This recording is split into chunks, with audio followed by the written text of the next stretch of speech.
यही प्रार्थना है, भूलूं न मैं नाम कभी तुम्हारा।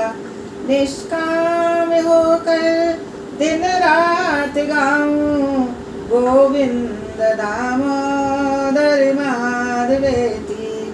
हे कृष्ण हे यादव है सखेति।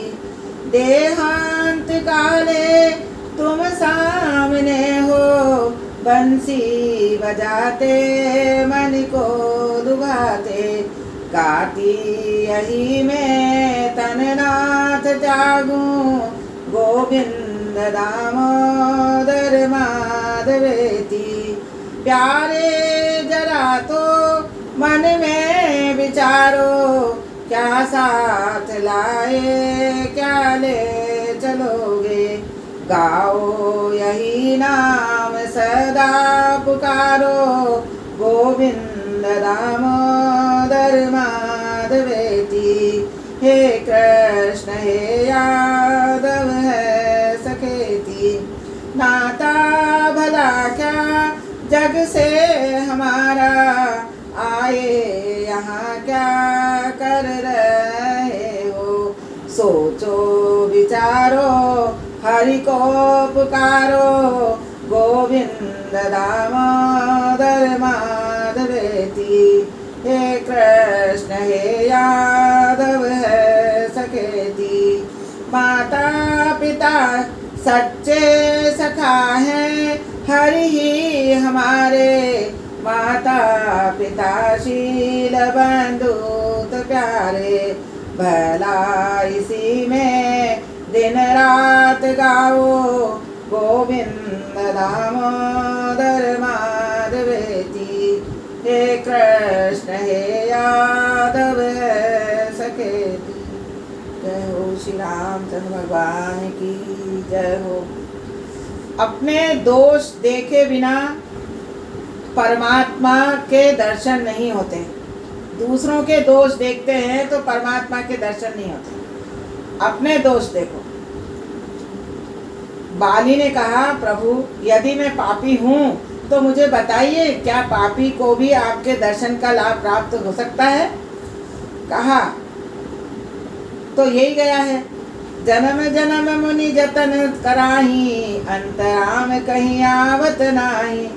मुनिगण जन्म जन्मांतर में अनेक साधना करते हैं, फिर भी उनके मुख से अंत काल में राम नाम नहीं निकलता। मैं पुण्यशाली हूँ, इस समय आपके दर्शन कर रहा हूँ। आपके दर्शन में अब भी पापी तो रहा ही नहीं। आपके दर्शन से पापों का नाश होता है। आपका दर्शन देवों को भी दुर्लभ है, फिर भी मैं आपके दर्शन पा रहा हूँ। भगवान राम ने कहा, मेरे दर्शन तुम्हें हुए, वह तेरे प्रभाव से नहीं हुए। तुम सुग्रीव के भाई हो, सो मैं तुम्हारा उद्धार कर रहा हूँ। सुग्रीव के कारण ही तुम मेरा दर्शन पा रहे हो। भगवान की बात सुनकर बाली ने सुग्रीव को प्रणाम किया और कहा, तेरे ही कारण मुझे भगवान के दर्शन का सौभाग्य प्राप्त हुआ। सुग्रीव बाली से कहने लगा, नहीं नहीं, तुम्हारे कारण ही मुझे भगवान के दर्शन हुए। तुमने मुझे घर से निकाल न दिया होता तो प्रभु के दर्शन भी मैं कैसे पाता। बाली देह छोड़ रहा था। सुग्रीव ने भगवान से प्रार्थना की, मेरे भाई के पापों को क्षमा कर दीजिए। जो वैर और वासना को मन में रखकर और मरता है, उसे सद्गति नहीं मिल पाती। मनुष्य का कर्तव्य है किसी के साथ वैर न रखे। राम राम जपते हुए बाली ने प्राण त्यागे और सुग्रीव का किष्किंधा का राज्य दिया। राम का अनासक्ति दिव्य है। रावण की हार हुई और लंका का राज्य राम को मिला, किंतु उन्होंने कहा, मुझे धन या राज्य की अतिरिक्त आसक्ति नहीं है। उसने कहा, मुझे धन या राज्य की आसक्ति नहीं है। लंका का राज्य विभीषण को दे दिया। कंस की मृत्यु होने पर मथुरा का राज्य कृष्ण के हाथों में आया, किंतु उन्होंने राज्य उग्रसेन को दे दिया। राम और कृष्ण जैसा बोलते हैं वैसा ही आचरण भी करते हैं। श्री कृष्ण ने युद्ध क्षेत्र में समस्त शास्त्रों का सार अर्जुन को अल्प समय में ही सुनाया था। भगवान का ज्ञान भी कैसा है कि अर्जुन ने कहा था, आप जो कहेंगे वही करूँगा। ज्ञान की शोभा व्याख्यान नहीं, क्रियात्मक भक्ति योग है। राम के समान जग हितार्थी कोई नहीं है। और भगवान शंकर ने पार्वती से कहा है कि देवता, मनुष्य और मुनि सभी की रीति है कि स्वार्थवश प्रीति करते हैं। सुर नर मुनि सब की यह रीति, स्वार्थ लागी करई सब प्रीति। सभी लोग एक दूसरे को स्वार्थ के हिसाब से प्रेम करते हैं। भगवान राम प्रवर्षण पर्वत पर विराजे। हनुमान जी वानर सेना के साथ आए और रामचंद्र जी ने अपनी मुद्रिका हनुमान जी को देते हुए कहा, यह सीता जी को देना और मेरे विरह तथा बल की सारी बातें बताकर तुरंत लौट आना। हनुमान जी ने वानर सेना के साथ दक्षिण की ओर प्रयाण किया। वे जामवंत के साथ दक्षिण समुद्र तट पर आए। यहाँ संपाति ने उन्हें समाचार दिया कि सीता जी को अशोक वन में रखा गया है। समुद्र को पार करना बड़ा कठिन कार्य था। राम नाम और संयम रूपी साधन के बिना समुद्र पार नहीं किया जा सकता। हनुमान जी ने आवेश में कहा था, यदि आप कहें तो मैं सारी लंका को समुद्र में डुबो दूं। जामवंत धीरज रखो, यदि लंका को डुबो दोगे तो सीता जी भी डूब जाएंगी। हनुमान जी ने छलांग लगाई और उड़ते हुए समुद्र पार करने लगे। मार्ग में सुरसा ने अवरोध किया। हनुमान जी ने उसका समाधान किया। हनुमान जी लंका आ पहुँचे। सायकाल का समय था। लंका दर्शन करने निकले। वहाँ एक वैभव अलौकिक था। मध्य रात्रि के समय लंका में प्रवेश कर रहे थे कि लंकिनी ने रुकावट की। हनुमान जी ने उसे दंड दिया। लंकिनी ने कहा, मुझे ज्योतिषी ने बताया था कि जब वानर तुझे मारे तो समझ लेना कि रावण का काल आ गया है। लंकिनी ने यह भी कहा था कि लंका में घूमते समय राम जी को हमेशा अपने हृदय में रखना, शायद राक्षसियों के विहार को देखकर मन विकारी हो जाए। हृदय राख को सलपुर राजा, हमेशा भगवान को हृदय में रखो क्योंकि विकार तो आते ही रहते हैं। एकांत में बैठकर ब्रह्म चिंतन करना आसान है, किंतु मानव समाज में बस एक मानव बनना आसान नहीं है। जन समाज के मध्य में विलासी लोगों के साथ रहकर निर्विकारी रहना बड़ा कठिन है। शरीर से चाहे पाप न हो, मन से तो हो ही जाता है। हनुमान जी को कौन उपदेश दे सकता है? वे तो सकल विद्या के आचार्य हैं। फिर भी लंकिनी के वचन उपेक्षणीय नहीं है। हनुमान जी को लगा, मैंने आँखों से यह दृश्य देखा है। नहीं, आँखों से चाहे देखा है, मन में चिंतन तो नहीं किया। हनुमान जी तो ब्रह्मचारी हैं।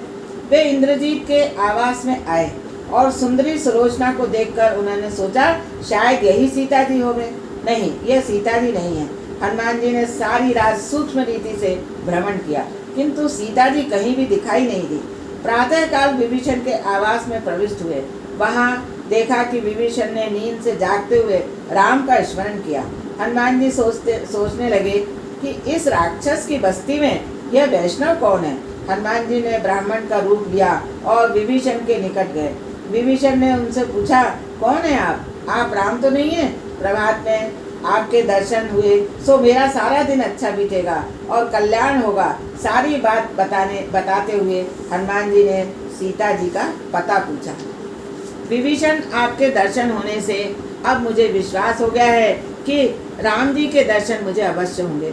मैं अधम हूँ, किंतु आपके कारण राम मुझे अवश्य अपनाएंगे। रात्रि में सोने से पहले तथा प्रातः काल में उठते ही प्रभु स्मरण और शुभ विचार करो। हनुमान जी अशोक वन में आए। वहाँ सीता जी समाधि अवस्था में राम नाम जप रही थी।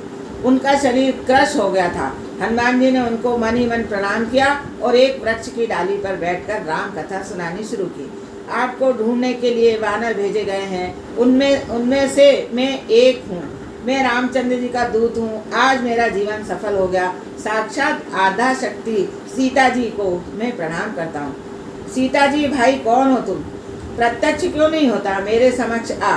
हनुमान जी ने सामने आकर माता जी को प्रणाम किया। माता जी, मैं रामचंद्र जी का दूत हूँ। आप मेरी माता हैं। आपके दर्शन कर मुझे बड़ा आनंद हुआ। और उन्होंने रामचंद्र जी का संदेश सुनाया।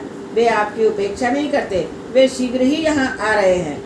माता जी मुझे भूख लगी है, यहाँ फल तो बहुत है किंतु राक्षस लोग निगरानी कर रहे हैं। सीता जी ने कहा, नीचे गिरे हुए फल ही खाना, तोड़ कर न खाना। हनुमान ने सोचा, माता जी ने फल तोड़ने की मनाही की है, वृक्षों को झिंझोड़ कर फल गिराने की नहीं। उन्होंने वृक्षों को झिंझोड़ कर फल गिराए और आहार किया। भोजन करते समय भी संत भजन चालू रखते हैं। अन्न की निंदा पाप है। जो भोजन करते समय अन्न की निंदा करते ही हैं, जैसे ये खराब है, ये अच्छा है, इसमें नमक कम है, इसमें मिर्ची ज्यादा है। अन्न की निंदा पाप है। हनुमान जी ने दिव्य वानर स्वरूप धारण किया और पुच्छ को अपना काम करने की आज्ञा दी। पुच्छ ने बहुतों को मारा, कई राक्षसों का संहार किया। इंद्रजीत ने आकर ब्रह्मास्त्र छोड़ा और हनुमान जी ने ब्रह्मास्त्र का सम्मान किया। हनुमान जी को बांधकर इंद्रजीत राजसभा में ले आया। रावण ने हनुमान जी से पूछा, बंदर कहाँ से आया है, क्यों आया है? हनुमान जी, दशानन, मैं तो तुम्हें उपदेश देने के लिए आया हूँ। शिव जी को प्रसन्न करने के लिए तू तपस्वी बना था, फिर भी तूने पराई स्त्री सीता का अपहरण किया। रामचंद्र जी की शरण में आ, वे तेरे सभी पाप क्षमा करेंगे। किंतु रावण कब समझने वाला था, वह तो अहंकारी था। उसने सेवकों से कहा, इस बंदर की पुच्छ में ही शक्ति है, जला दो इसकी पुच्छ को। सेवक हनुमान की पुच्छ पर कपड़ा लपेटने लगे। हनुमान जी अपनी पुच्छ बढ़ाते हुए लंका के सारे बाजार का कपड़ा समाप्त हो गया। कपड़ों को घी तेल में भिगोया गया और फिर उसे जलाया गया। एक नाथ जी महाराज ने सुंदरकांड में बड़ा अच्छा वर्णन किया है। हनुमान जी साक्षात शिव जी के अवतार थे। पार्वती जी भी अवतार लेने का आग्रह करने लगी थी। शिव जी ने कहा, नहीं, मुझे ब्रह्मचारी रहना है। पार्वती ने कहा, मैं आपके बगैर जी नहीं सकूंगी। शिव जी ने हनुमान जी का रूप लिया और पार्वती जी बनी उनकी पूंछ। यह योग माया सभी के घर में जाती है। हनुमान जी को पूंछ बढ़ती ही नहीं। रावण की बहुत फजीयत हुई। घरों पर कूद कूद करके हनुमान जी ने लंका में आग लगा दी। राक्षसियां दौड़ती हुई सीता जी के पास आई और कहने लगी, आपके पास जो वानर आया था उसके पुच्छ सारी लंका को जला रही है। सीता जी प्रार्थना लगी, हे अग्निदेव, यदि मैंने अपने पति के सिवाय किसी अन्य पुरुष का चिंतन भी न किया हो और निष्ठापूर्वक पति व्रत का पालन किया हो तो आप शांत हो जाइए। अग्निदेव चंदन से शीतल हो गए। लंका जल रही थी। हनुमान जी ने समुद्र के किनारे जाकर देखा। उन्हें लगा कि यह अच्छा नहीं हुआ। अशोक वन भी जल गया होवे तो समुद्र स्नान करके वे अशोक वन में आए। देखा एक भी वृक्ष जला नहीं था। सीता जी से मिले। सीता जी ने आशीष दी, अष्ट सिद्धियां तेरी सेवा करेंगी और सारे जगत में तेरी जय जयकार होगी। इन आशीषों से हनुमान जी को संतोष नहीं हुआ। उन्हें तो राम सेवा की आशीष मांगी। हनुमान जी अमर हैं, काल उनका सेवक है। हनुमान जी वहां से जाने लगे तो ब्रह्मा जी ने उनके पराक्रम की गाथा पत्र में लिख कर दी। हनुमान जी इतने नम्र हैं कि अपने कार्य का वर्णन सम्मुख से करेंगे नहीं, सो पत्र लिख दिया। हनुमान जी राम जी के पास आए। लक्ष्मण जी ने पत्र पढ़कर सुनाया। हनुमान जी ने कहा, प्रभु, यह सब तो आपका ही प्रताप है, कृपा कीजिए कि मैं अभिमान न हो जाऊं। राम जी ने सोचा, इस हनुमान को मैं दूं तो क्या दूं। उन्होंने हनुमान जी को बाहों में भर लिया। रामचंद्र जी ने विजयदशमी के दिन लंका विजय के लिए प्रस्थान किया था और समुद्र के तट पर आए थे।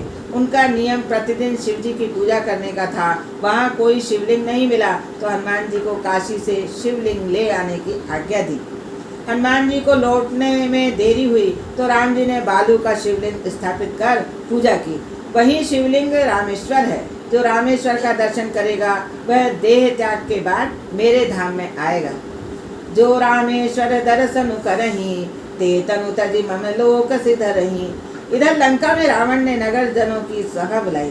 विभीषण ने कहा, भैया राम जी की शरण में जाकर सीता जी को सकुशल लौटा दो। रावण ने गुस्से से विभीषण को लताड़ दिया और लात खाकर भी विभीषण ने बड़े भाई को वंदन किया।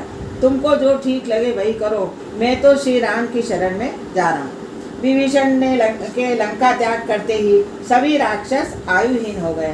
साधु पुरुष का अपमान सर्वनाश का कारण बन सकता है। विभीषण वानर सेना के पास आए। वे सोच रहे थे यहाँ मुझे अपनाया भी जाएगा या नहीं। रावण का भाई होने के कारण मेरा तिरस्कार तो नहीं करेंगे? नहीं नहीं, प्रभु तो अंतर्यामी है, मेरा मनोभाव शुद्ध है, अतः वे मुझे अवश्य अपनाएंगे। सुग्रीव ने भगवान को समाचार दिया कि रावण का भाई विभीषण आया है। मुझे तो लगता है कि ये राक्षसों की माया है, यह हमारा भेद जानना चाहते हैं। राम, किंतु विभीषण कहता क्या है सो तो बताओ। सुग्रीव बोले, वह कहता है, हनुमान जी वकालत करने लगे, उसके हृदय में छल कपट नहीं है, उसको अपनाना चाहिए। राम बोले, सुग्रीव, विभीषण का स्वागत करो और उसे यहाँ ले आओ। जब जीव मेरे सम्मुख आता है, उसके करोड़ों जन्मों के पाप भी नष्ट हो जाते हैं। जो मनुष्य मन से निर्मल है वही मुझे प्राप्त करता है। मुझे छल कपट और छिद्रान्वेषण पसंद नहीं है। निर्मल मन जन सो मोहि पावा, मोहि कपट छल छिद्र न भावा। जो निर्मल होता है उसी को ही भगवान की प्राप्ति होती है। सुग्रीव विभीषण को ले आए और विभीषण ने कहा, नाथ, मैं आपकी शरण में आया हूँ। मेरे भाई ने मुझे लताड़ा है और तिरस्कृत किया है।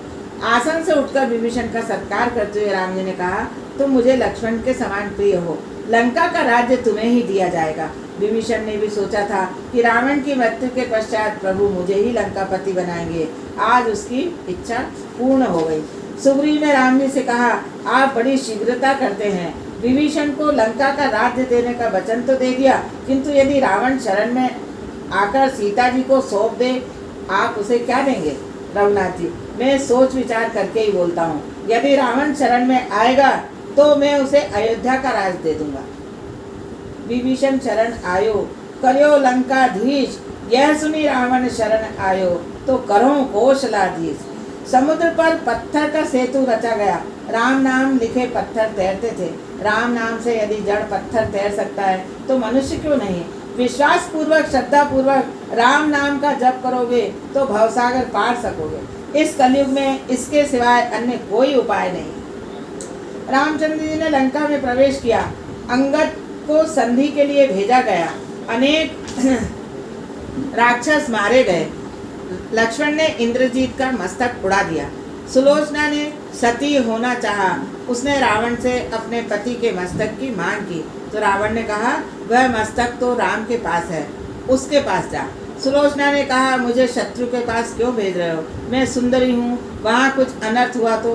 रामचंद्र जी की प्रशंसा करते हुए रावण कहने लगा, राम तो तुम्हें माता के समान ही मान देगा, तुम्हारी स्तुति करेगा। और तो क्या कहूँ, राम को मैं अपना शत्रु मानता हूँ, किंतु वह मुझे शत्रु नहीं मानता। राम की शरण में जा, वह अवश्य तुझे तुम्हारे पति का मस्तक सौंप देंगे। सुलोचना राम जी के पास आई। मेरे पति का हाथ आंगन में गिरा था और कटे हाथ ने मृत्यु का समाचार लिखा था। सुलोचना से पूछा गया कि जड़ हाथ कैसे लिख सकता है? तुम अपने पति से प्रार्थना करो, उसकी आंखें हंसेंगी तो मानेंगे कि जड़ हाथ ने पत्र लिखा था। सुलोचना बहुत मनाती है, आंखें हंसती नहीं है। नाथ, तुम अप्रसन्न हो, ऐसा सुनकर मस्तक डोलने लगा और नेत्रों ने स्मित हास्य किया। शेषनाग लक्ष्मण का रूप लेकर अवतरित हुए थे। मस्तक ने सुलोचना से कहा, तेरे पिता ने मुझे मारा है। मस्तक ने सुलोचना से कहा, तेरे पिता ने मुझे मारा है। आज ससुर और दामाद के बीच नहीं, किंतु दो पतिव्रताओं के बीच युद्ध हो रहा है। उर्मिला और सुलोचना का संग्राम है। सुलोचना की पराजय हुई और सुलोचना ने लक्ष्मण से कहा, जय आपकी नहीं, उर्मिला की हुई है। मेरी उपेक्षा उसका पतिव्रत दिव्य है। मेरे पति पापी रावण के पक्ष में होने के कारण दुर्बल थे। मेरे पति पापी की सहायता कर रहे थे, सो मेरी पराजय हुई। सुलोचना सती हो गई। राम जी ने उसकी बड़ी प्रशंसा की। राम और रावण के मध्य भयंकर युद्ध छिड़ गया। रावण की नाभि में जो अमृत था उसे अन्यास्त्र के प्रयोग से सुखा दिया गया। रावण की मृत्यु हुई। हनुमान जी ने सीता जी को राम जी की विजय का समाचार दिया। प्रभु ने स्वयं कुछ भी नहीं लिया, लंका का राज्य विभीषण को सौंप दिया और वानरों का सम्मान किया। अब रामचंद्र जी सबके साथ पुष्पक विमान पर आरूढ़ होकर अयोध्या लौट रहे हैं। मार्ग में उन्होंने सीता जी को रामेश्वर का दर्शन कराया और विमान प्रयागराज आया। हनुमान जी को आगे जाने की आज्ञा की। हनुमान जी भरत के पास आए और भरत राम पादुका की पूजा करते हुए सीता राम का जप कर रहे थे। हनुमान जी ने कहा, भरत जी, राम लक्ष्मण जानकी पधार रहे हैं। भरत जी ने विमान देखा तो आनंदित हो गए। विमान से सब नीचे उतरे। राम जी ने भरत को बाहों में भर लिया। दोनों का मिलन हुआ तो लोग समझ भी नहीं पा रहे थे कि इनमें राम कौन है और भरत कौन। दोनों के वर्ण समान श्याम है, बलकल समान है और शरीर कृश है। वशिष्ठ ऋषि ने राज्याभिषेक का मुहूर्त दिया और वैशाख मास की शुक्ल पक्ष की सप्तमी राज्याभिषेक की विधि संपन्न हुई। भगवान रामचंद्र जी और सीता जी कनक सिंहासन पर विराजे। राम राज्य में कोई दरिद्र, लोभी, झगड़ालू नहीं था। प्रजा हर तरह से सुखी थी। राज्य के वकील, वैद्य बेकार हो गए थे। राम राज्य में सारी प्रजा एकादशी व्रत करती थी। हनुमान जी रामचंद्र जी की सेवा कर रहे थे। वे इस प्रकार सेवा करते थे कि अन्य किसी को सेवा करने का अवसर ही नहीं मिलता था। सीता जी सोचने लगी कि यह हनुमान के कारण तो मेरा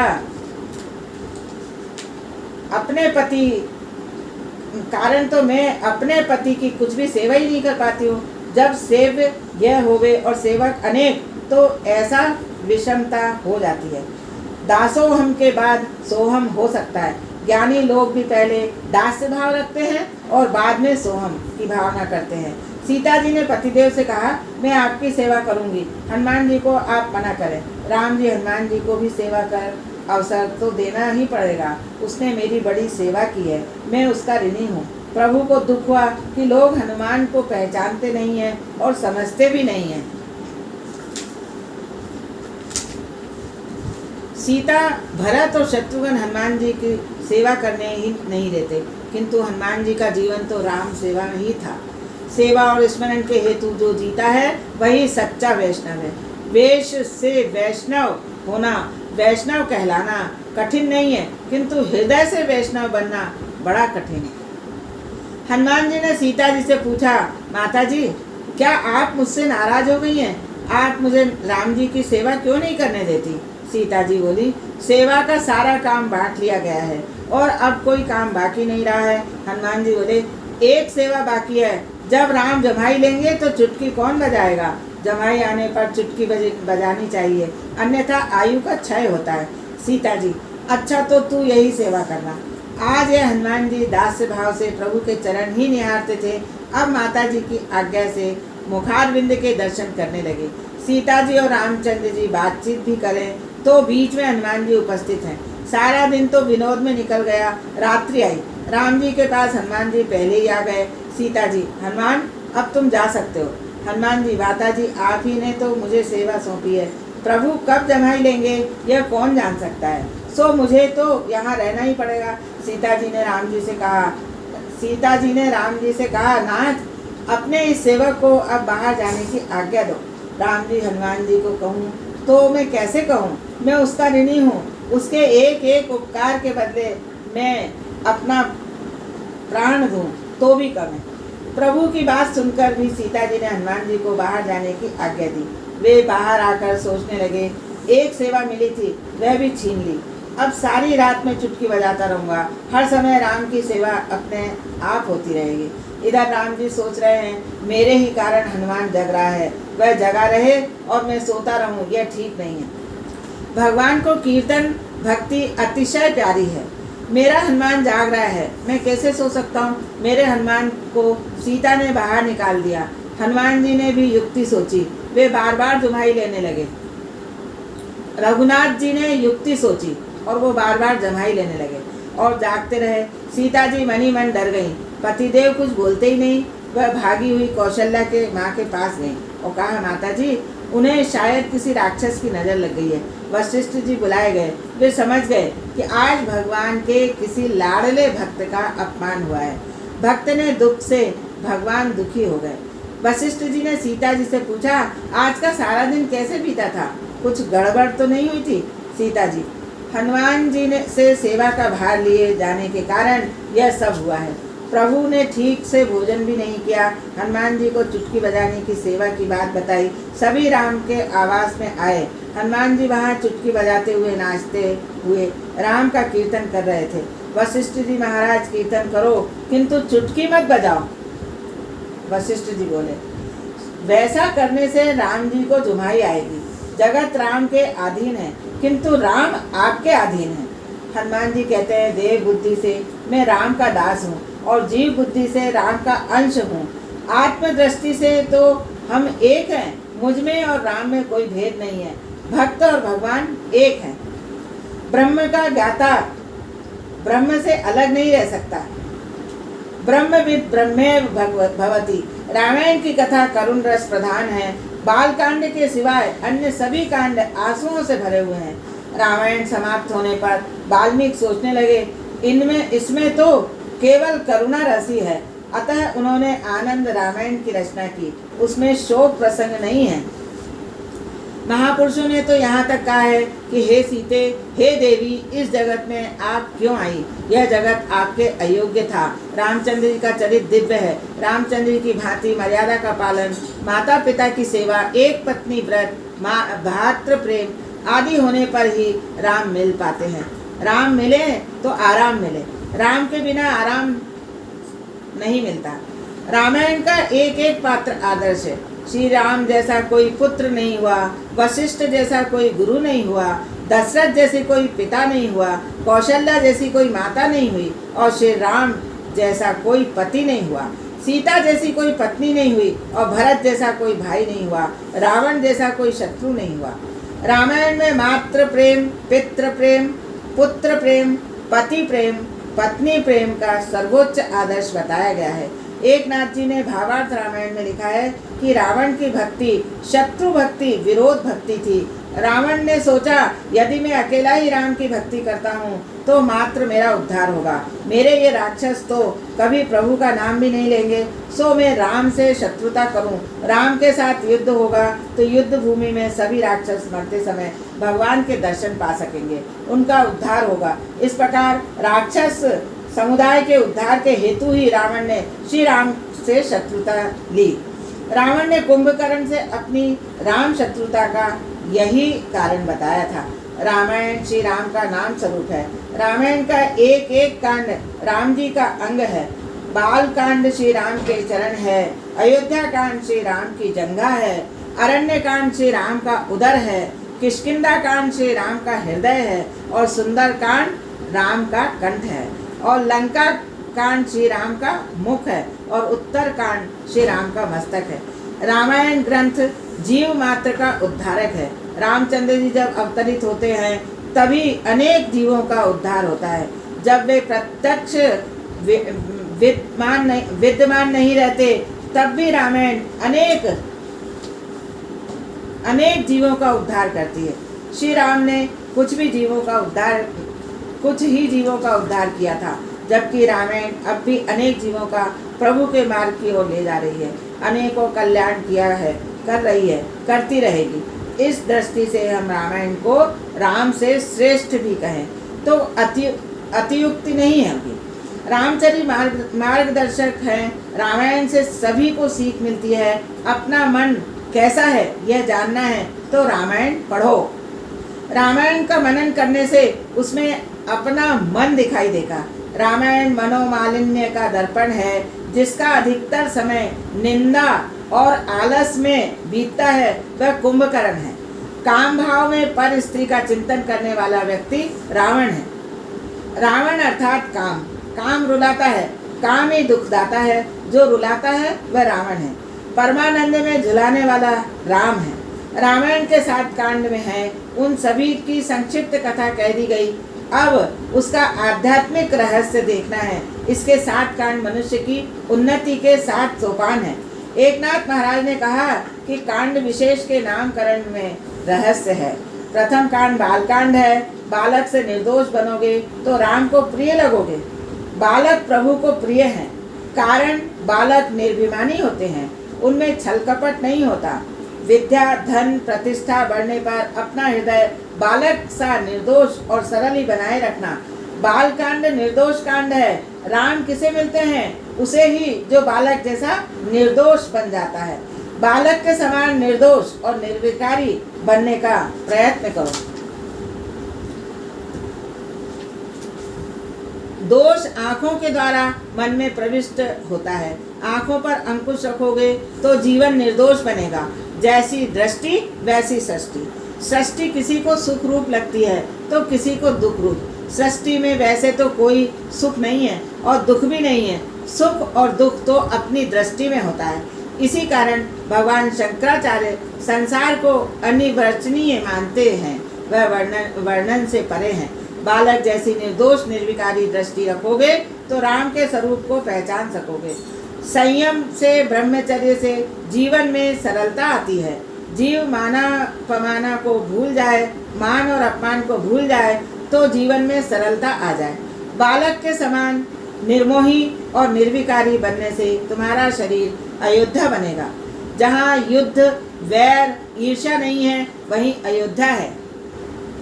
बालकांड के बाद अयोध्या कांड है और अयोध्या कांड मनुष्य को निर्विकार बनाता है। जब भक्ति रूपी सरयू नदी के किनारे जीव सतत निवास करता है तभी मनुष्य निर्विकार बनता है।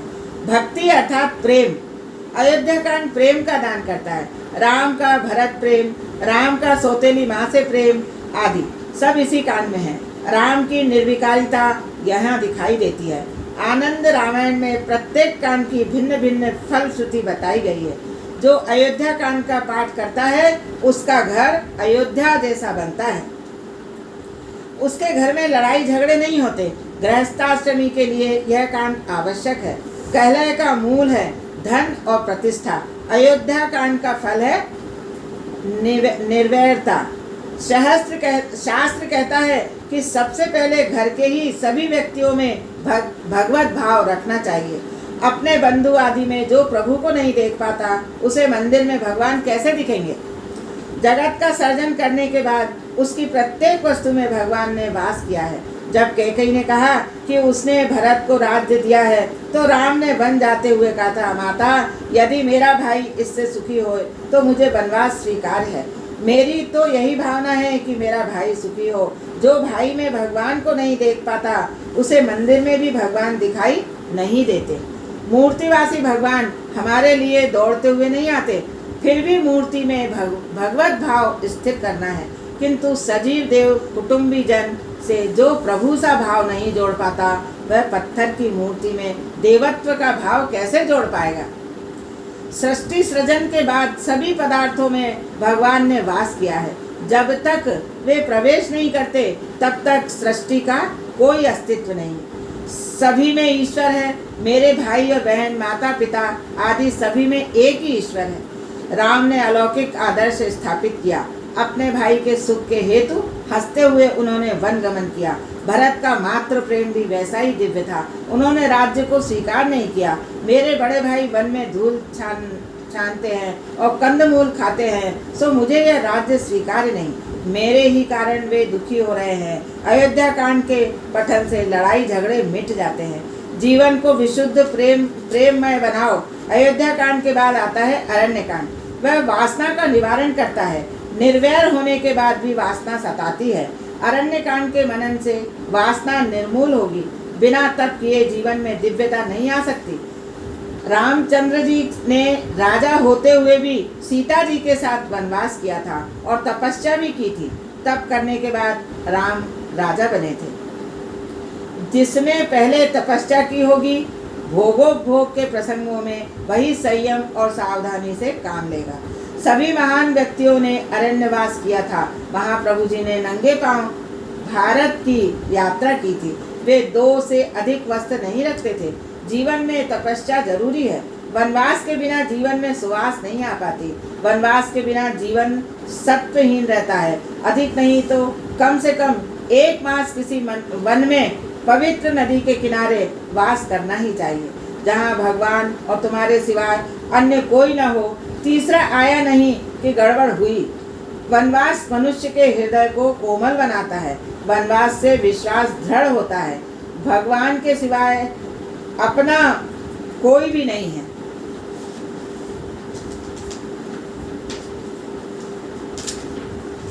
अरण्य कांड में वासना रहित बनाता है। रामचंद्र जी ने भगवान होते हुए भी यह दिखाया कि तप के बिना वासना नष्ट नहीं हो सकती। उत्तम संयम ही तप है। पहले तो जीभ पर संयम रखना है। वनवास के समय राम ने अन्नाहार नहीं फलाहार किया। अन्न में निहित रजोगुण काम को उत्पन्न करता है। सात्विक आहार के बिना काम का नाश अशक्य है। राम ने वन में कंदमूल का सेवन करके तप किया था। वन में उन्होंने किसी धातु का स्पर्श नहीं किया। श्रीफल से बने पात्र में ही जलपान करते थे। सीता जी संग में थी, फिर भी राम निर्विकारी रहे। शनैः शनैः वासना का विनाश किस प्रकार किया जा सकता है, यह अरण्यकांड बताता है। यदि वासना पर विजय पानी है तो जीवन को सात्विक बनाना होगा। तपस्या करने पर ही रावण मरेगा। काम रूप रावण को मारने के लिए अरण्यवास तपस्या आवश्यक है। इस अरण्यकांड में शूर्पणखा अर्थात मोह और शबरी अर्थात भक्ति भी है। भगवान मोह अर्थात शूर्पणखा को कभी दृष्टि नहीं देते। वे तो शुद्ध भक्ति का शबरी का ही आतिथ्य स्वीकार करते हैं। वासना मोह का नाश करो, शुद्ध भक्ति को अपनाओ। जब मनुष्य निर्वैर और वासना रहित होता है तभी ईश्वर से जीव की मैत्री हो पाती है। वासना का विनाश होने पर भी किष्किंधा कांड में जीव की ईश्वर से मैत्री हो पाती है। राम से सुग्रीव की मैत्री हुई। जब तक जीव काम की मैत्री का त्याग नहीं करता तब तक ईश्वर से मैत्री नहीं हो पाती। सुग्रीव ने काम का त्याग किया सो ईश्वर से मिलन हुआ। हनुमान रूपी ब्रह्मचर्य और संयम के मध्यस्थता करने पर ही जीव और शिव का मिलन संभव होता है। हनुमान जी ब्रह्मचर्य और संयम के प्रतीक हैं। सुग्रीव अर्थात सुंदरकांड। सुंदरकांड की शोभा आभूषण नहीं, नाम जप और ब्रह्मचर्य है। ईश्वर के साथ जीव की मैत्री का आधार ब्रह्मचर्य और संयमित जीवन है। जिसका कंठ सुंदर है उसी की राम से मैत्री होती है, किंतु सुग्रीव अकेला कुछ नहीं कर पाता।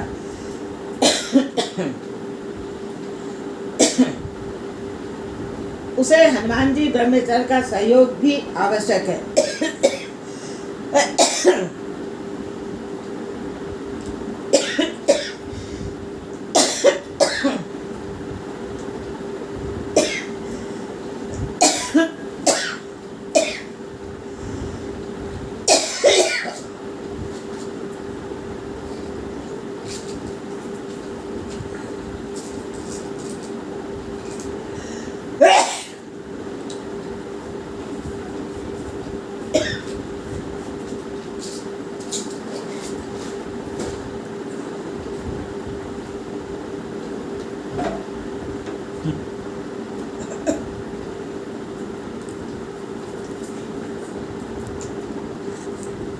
जिसका कंठ सुंदर है उसी की राम से मैत्री होती है, किंतु सुग्रीव अकेला कुछ नहीं कर सकता।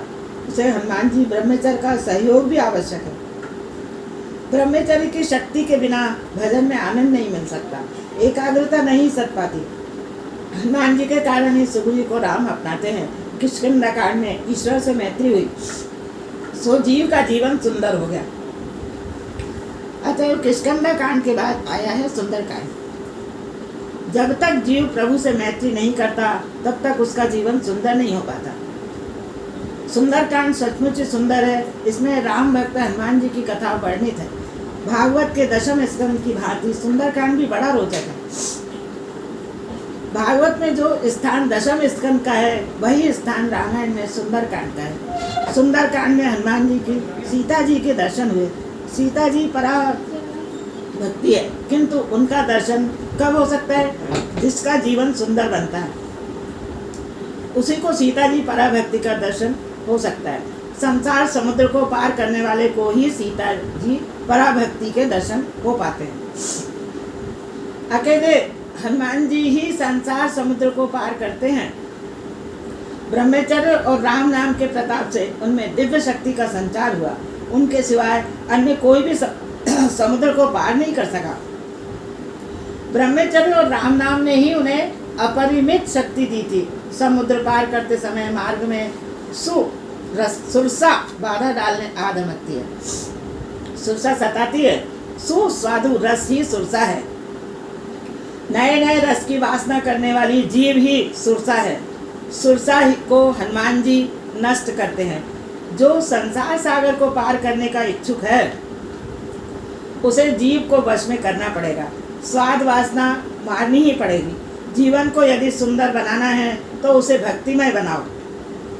सीता जी पराभक्ति है। जहाँ पराभक्ति हो वहाँ शोक नहीं रह पाता। सीता जी का जहाँ वास है वहीं अशोक वन है। ब्रह्म दृष्टि के सिद्ध होने पर शोक नहीं रह पाता। लंका कांड जीवन के भक्तिपूर्ण और सुंदर हो जाने पर लंका कांड में राक्षसों का नाश हुआ। राक्षस मरते हैं तो काम भी मरता है, क्रोध भी नष्ट होता है। भक्ति देवी के दर्शन से जीवन सुंदर हो गया। लंका कांड को रावण कांड भी नष्ट हो गया। भक्ति से परिपूर्ण होने पर ही जीवन सुंदर बनता है। जो काम को मार सकता है वह काल को भी मार सकता है। जिसे काम मारता है उसे काल भी मारता है। लंका शब्द को उलटने से होगा काल। काल सभी को मारता है किंतु हनुमान जी काल को भी मारते हैं। वे लंका को अर्थात काल को जलाते हैं। हनुमान जी को काल मार नहीं सकता क्योंकि वे ब्रह्मचर्य का पालन करते हैं और पराभक्ति का दर्शन करते हैं। उत्तरकांड तुलसीदास ने इस कांड में सब कुछ भर दिया। इस कांड में मुक्ति मिलेगी। गरुड़ जी और काकभूषण जी के संवाद को बार बार पढ़ो। जब तक काम राक्षस का विनाश नहीं होता तब तक उत्तरकांड में प्रवेश नहीं मिलता। उत्तरकांड में भक्ति की कथा है। भगवान से जो एक क्षण भी विभक्त नहीं रहे वही भक्त है। पूर्वार्ध में जो रावण को मारता है उसी का उत्तरकांड सुंदर बनता है। वही वृद्धावस्था में राज्य करता है। जीवन के पूर्व कांड यौवनावस्था में काम को मारने का प्रयत्न करोगे तभी तुम्हारा उत्तरकांड उत्तरार्ध उत्तर जीवन सुधर पाएगा। जीवन को सुधारने का प्रयत्न युवावस्था से ही करना चाहिए। इस प्रकार मानव जीवन में साधना के ये 7 कांड सोपान हैं। राम कथा सागर जैसी है। राम कथा अमृत कथा है किंतु इसमें ही उलझे रहने पर कन्हैया कब आ पाएंगे। शिव जी की भांति हृदय में राम का नाम रखोगे तो अच्छा रहेगा। सो हमेशा राम का नाम रटते रहो। हनुमान जी कहते हैं विपत्ति वही सबसे बड़ी है जब राम का स्मरण ना होवे। विपत्ति वही सबसे बड़ी है जब राम का स्मरण न होवे। कह हनुमंत विपत्ति प्रभु सोई जब तब सुमिरन भजन न होई। रावण आदि राक्षसों का संहार करके राम अयोध्या वापस लौटे। उनका राज्याभिषेक हुआ। राज्याभिषेक के बाद राम जी ने अयोध्या वासियों को मानव समाज को उपदेश दिया। एहि तन कर फल विषय न भाई स्वर्ग स्वल्प अंत दुखदाई। नर तनु पाई विषय मन देहि पलट सुधाते सठ विष लेहि। यह जो मानव शरीर मिला है वह विषय भोग के लिए नहीं है। विषय सुख एकाध घड़ी के लिए स्वर्ग सुख सा सुखद लगता है किंतु अंत में तो दुख ही हाथ लगता है। मानव शरीर पाकर जो मनुष्य विषयों के पीछे ही लगा रहता है वह अमृत के बदले में विष ग्रहण कर रहा है। ऐसा कभी न करो। तमे भाव भजी लो भगवान जीवन थोड़ू रहो। अर्थात भगवान को भाव से भजो क्योंकि जीवन अब बहुत अल्प ही बाकी रह गया है। भोग से कभी शांति नहीं मिलेगी। राजा ययाति को देखो। उनका विवाह शुक्राचार्य की पुत्री देवयानी से हुआ था। एक बार देवयानी के साथ राजा वृषपर्वा की पुत्री शर्मिष्ठा तथा अन्य कई सखियां स्नानार्थ गई हुई थी। स्नान आदि से निवृत्त होने पर जब वे सब वस्त्र पहनने लगी तब शर्मिष्ठा ने भूल से देवयानी के वस्त्र पहन लिए। क्रोधवश देवयानी ने शर्मिष्ठा को बहुत जली कथी सुनाई तो शर्मिष्ठा भी क्रोधित हो गई। उसने देवयानी के वस्त्र छीनकर उसे कुएं में धकेल दिया और चली गई। मरडिया पर निकला राजा ययाति वहां आया। उसने कुएं से चीख पुकार सुनी तो देवयानी को बाहर निकाला। देवयानी ने राजा से विवाह करने की इच्छा प्रकट की। इधर शुक्राचार्य ने अपनी पुत्री विषयक समाचार सुने तो वे वृषपर्वा के नगर की ओर चल दिए। उधर से बृहस्पति को भी गुरुजी से क्षमा मांगने के लिए आ रहा था। गुरुजी ने अपनी पुत्री को प्रसन्न करने का प्रस्ताव रखा। देवयानी ने कहा, राजन, मैं विवाह के बाद यहाँ जहाँ भी जाऊँ आपकी पुत्री शर्मिष्ठा मेरी दासी के रूप में साथ जावे। शर्मिष्ठा दासी बनकर राजा ययाति के आवास पर आई। शुक्राचार्य ने राजा ययाति को शर्मिष्ठा के साथ विषय सुख भोगने की मनाही की थी। राजा ने शुक्राचार्य की आज्ञा का उल्लंघन किया तो गुरुजी ने उसे वृद्धत्व दे दिया। ययाति ने प्रार्थना करते हुए गुरुजी से पूछा, उसकी वृद्धावस्था कैसे दूर होगी? शुक्राचार्य ने कहा, यदि कोई तीसरी वृद्धावस्था को ले ले, तेरी वृद्धावस्था को ले ले और तुझे अपनी युवावस्था देवे, तभी बात बन पाएगी। राजा ययाति ने अपने ही पुत्र पुरु से युवावस्था ले ली और हजारों वर्ष विषय सुख का आस्वादन किया, फिर भी तृप्ति नहीं हुई तो उसके मन में वैराग्य जागा। उसने जगत को उपदेश दिया, न जातु कामः कामनामुपभोगेन शाम्यपि हविषा कृष्ण वर्त्मनेव मूय एवाभिवर्धते। विषयों का उपभोग करते रहने से काम वासना कभी तृप्त या शांत नहीं हो पाती, किंतु घी की आहुति जैसे अग्नि को और भड़काती है, वैसे ही वासना उग्र होती जाती है। भोगोपभोग के वासना अधिकाधिक बढ़ती जाती है। मनुष्य शरीर तो वृद्ध होता है, किंतु वासना तृष्णा कभी वृद्ध नहीं होती। भर्तहरि ने भी कहा, भोगों का नहीं हमारा ही उपभोग हो जाता है, तृष्णा नहीं हम ही जीर्ण हो जाते हैं। भागवत तो गीता का भाष्य है। गीता जी के सिद्धांतों के दृष्टांत हमें भागवत देता है। काम अग्नि की भांति भोगों से कभी तृप्त न होने वाला काम महापापी और बैरी है। काम शत्रु है, फिर भी राजा ययाति की भांति कई लोग उसे मित्र बनाने का प्रयत्न करते हैं और अंत में दुखी हो जाते हैं। काम और क्रोध को कभी मित्र न बनाना, वे बैरी हैं, उनके साथ बैरी सा ही व्यवहार करो। गीता में कहा गया है। भागवत में प्रहलाद, अम्बरीश आदि कई उदाहरण दिए गए हैं। राजा रंतिदेव का चरित्र भी अद्भुत है। उसे जो कुछ मिलता था वह दूसरों को दे देता था। उसके जीवन का ध्येय था कि स्वयं उसे कितना भी दुख भोगना पड़े, वह दूसरों को सुखी करता रहेगा। रंतिदेव ने एक बार तो प्राणों को संकट में डालकर भी अपना भोजन, पानी आदि सब कुछ औरों को दे दिया था। उसने कहा था, मैं ईश्वर से अष्ट सिद्धियों से युक्त उत्तम गति की इच्छा नहीं करता, मुझे मोक्ष की इच्छा भी नहीं है। मेरी तो इतनी ही इच्छा है कि मैं सभी प्राणियों के हृदय में बस जाऊं, उन सभी के दुख में ही मैं ही झेलूं, जिससे उनको दुख न भुगतने पड़े। मेरी तो बस यही इच्छा है, सभी प्राणी दुख मुक्त हो जाएं और मैं उनका दुख झेलूं। अंत में यदु राजा के वंश का वर्णन है। यदु राजा का वंश दिव्य है। इसी वंश में श्री कृष्ण ने जन्म लिया था। राजन सावधान हो जाओ, जो भी इस वंश की कथा का श्रवण करेगा उसके वंश की वृद्धि होगी। वह हरिवंश की कथा है। आहुक के यहाँ 2 पुत्र हुए, देवक और उग्रसेन। देवक ने 7 कन्याओं का विवाह वसुदेव के साथ किया। वसुदेव देवकी के यहाँ 6 बालक हुए। रोहिणी के 7वां संतान हुए बलराम और 8वीं संतान के रूप में जन्म लिया भगवान श्री कृष्ण ने। परमात्मा जब पृथ्वी पर आए तब भार तो बहुत उठाना पड़ता है, किंतु वे धर्म की स्थापना और अधर्म के नाश हेतु अवतार लेते हैं। भगवान श्री कृष्ण 14 वर्ष मथुरा में रहे, फिर द्वारका में वास किया। वे द्वारकानाथ बने और पृथ्वी पर से अधर्म का भार दूर करने के लिए उन्होंने पांडव कौरवों के युद्ध की योजना करवाई। इस प्रकार 9वें स्कंद की समाप्ति में संक्षिप्त श्री कृष्ण कथा कही गई है। 10वां स्कंद।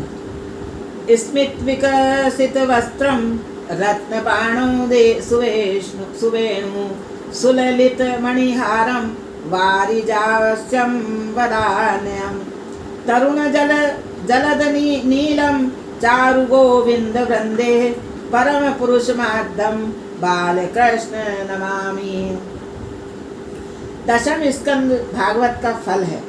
दशम स्कंद में सुखदेव जी मानो पूर्वहार में खिल गए हैं। वह सुखदेव जी के इष्ट देव की कथा है। श्रीमद् भागवत 7 दिनों में मुक्ति दिलाने वाला ग्रंथ है। अनेक जन्मों का साधन साधना करने पर भी न मिलने वाली अति दुर्लभ मुक्ति है। राजा परीक्षित को 7 दिनों की अल्प अवधि में ही मिल गई थी। परीक्षित का प्रश्न था, आसन्न मृत्यु व्यक्ति का क्या कर्तव्य है। सुखदेव जी यदि यज्ञ करने की आज्ञा दें तो 7 दिनों में मुक्ति संभव नहीं थी। जीवन के अंतिम श्वास में भी विचार में विकार न आए वैसा उपाय करना था। सुखदेव जी ने विचार किया, यदि कृष्ण कथा में राजा तन्मय हो सके तो उसे मुक्ति मिल सकती है। मुक्ति मन को मिलती है, आत्मा को नहीं। कुछ आचार्य मानते हैं कि आत्मा और परमात्मा एक हैं, तो कुछ आचार्य आत्मा और परमात्मा को भिन्न मानते हैं। वे मानते हैं कि आत्मा अंश है और परमात्मा अंशी। शंकर स्वामी का सिद्धांत है कि जीव और ईश्वर एक है। यह 2 भेद दिखाई देता है, वह अज्ञान के कारण दिखाई देता है। भेद औपाधिक है, उपाधि के कारण भेद का भास होता है। तत्वतः भेद नहीं है। भेद के 2 प्रकार हैं, स्वतः सिद्ध और भेद और औपाधिक भेद। घोड़ा और गाय का भेद स्वतः सिद्ध है। घोड़ा गाय नहीं बन सकता और गाय घोड़ा नहीं बन सकता। जल का स्वाभाविक स्वरूप शीतलता है। उष्णता जल की उपाधि है। यह औपाधिक भेद है। तत्वतः आत्मा और परमात्मा, जीव और ईश्वर एक ही है। जो भेद दिखता है वह औपाधिक है। घटाकाश और व्यापक आकाश एक ही है, किंतु घट की उपाधि के कारण भेद का आभास होता है। घट के फूट जाने पर घटाकाश और महाकाश एक हो जाते हैं। वे तो एक ही हैं। व्यापक चैतन्य ही ईश्वर, व्यापक काधिष्ठ चैतन्य ही परमात्मा है। शरीराधिष्ठ चैतन्य ही जीव है।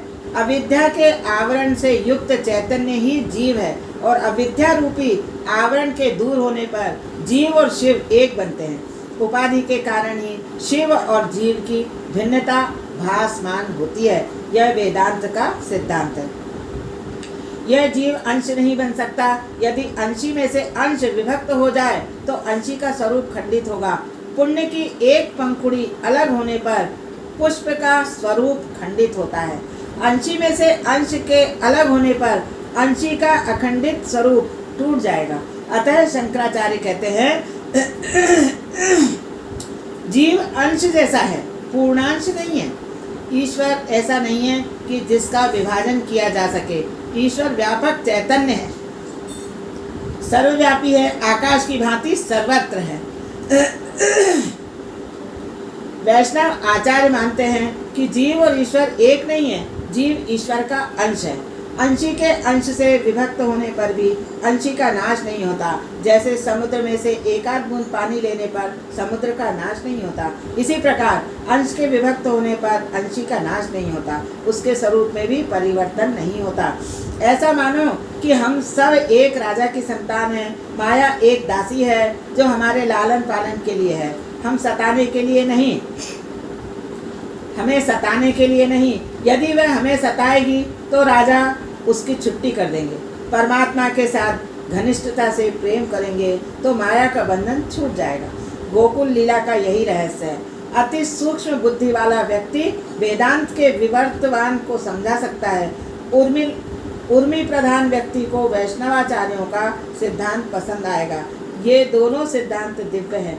सुखदेव जी सावधान करते हैं, चाहे जो भी समझा या माना जाए, किंतु मुक्ति मन को मिलती है, आत्मा को नहीं। आत्मा को नित्य मुक्त है। जीव को ईश्वर रूप मानो या अंश, किंतु है वह आत्मा से भिन्न।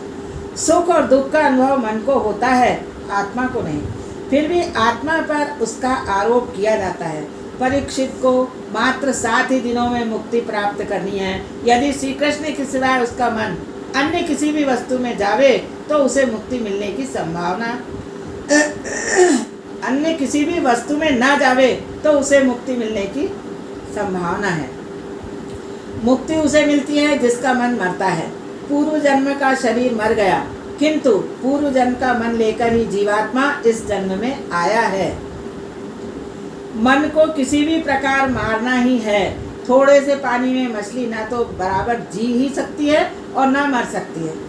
यदि मन सांसारिक विषयों का चिंतन छोड़ दे तो वह ईश्वर में लीन हो सकता है। कृष्ण कथा का आकर्षण मन को ईश्वर में लीन कर सकता है। मन को संसार के विषयों की ओर से हटाकर कृष्ण लीला में लगा दो। कृष्ण की बाल लीला, गोपाल लीला आदि को याद करो। मन को प्रतिकूल बातों में से हटाकर अनुकूल विषयों में जोड़ दो। इस कथा का हेतु भी यही है। इस कथा से ज्ञान और वैराग्य बढ़ते हैं। इस कथा से श्रवण से मनुष्य का प्रवृत्ति से छुटकारा पाने का मन हो जाता है। भागवत की कथा ज्ञान और वैराग्य का कृष्ण प्रेम बढ़ाने वाली है। भागवत की कथा श्रोता को कृष्ण प्रेम में पागल बना देती है। परीक्षित राजा का संसार मोह नष्ट होवे और मन कृष्ण लीला में तन्मय हो जाए, तभी उसके मन का निरोध हो सकता है। श्री कृष्ण लीला निरोध लीला है। मन का निरोध करना है। जगत का विस्मरण और भगवत आसक्ति ही निरोध है। सांसारिक विषयों का विस्मरण होने पर ही सच्चा आनंद प्रकट होता है। सांसारिक संबंध छूटने पर ही ब्रह्म संबंध जुड़ता है। यदि सांसारिक विषयों में सच्चा आनंद होता तो यह सब छोड़कर निंदा की इच्छा भी नहीं होती। कृष्ण कथा ऐसी है कि जगत को भी भुला देती है। जगत में रहना भी है और उसे भूलना भी है। संसार को छोड़कर कहाँ जाओगे? जहाँ भी जाओगे संसार साथ साथ आएगा। संसार को छोड़ेगा तो नहीं, छोड़ना तो नहीं है, किंतु उसे मन से निकाल बाहर करना है। संसार में रहते हुए भी उससे अलग रहना है। भागवत कथा भूख और प्यास सांसारिक झंझटों को भुला देती है। दशम स्कंद के आरंभ में सुखदेव जी ने राजा की परख की। 5 दिनों से एक आसन पर बैठे हुए हो। यदि जलपान करना हो, कुछ खाना पीना हो तो कर सकते हो। परीक्षित ने कहा, भगवान अन्न तो क्या, मैंने तो जल का भी त्याग किया है। जिस भूख और प्यास के कारण मैंने मुनि को मृत सर्प का हार पहनाया था, वही भूख प्यास मुझे अब बिल्कुल नहीं सताती। मैं तो आपके मुख कमल से निःसृत हरि कथा मृत का पान करना चाहता हूँ। कथा रस पाने के कारण मुझे भूख और प्यास सता नहीं सकते। राजा के वचन सुनकर सुखदेव जी को बड़ी प्रसन्नता हुई। और राजा सुपात्र हैं और जिज्ञासु भी है। कथा में ऐसी ही तन्मयता होनी चाहिए। कृष्ण कथा अनायास ही संसार को भुला देती है। इससे जगत भूल जाता है और कृष्ण की कथा जगत का विस्मरण कराती है। कृष्ण कथा देह भान को भुला देती है। कृष्ण कथा महिमावंती है। इस कथा में लीन मन जगत को भूल जाता है। जो इस कथा में लीन हो जाता है वो जगत को भूल जाता है। संसार का संपूर्ण विस्मरण और परमात्मा का सतत स्मरण ही तो मुक्ति है। कथा तुम्हें अपने दोषों का भान कराती है।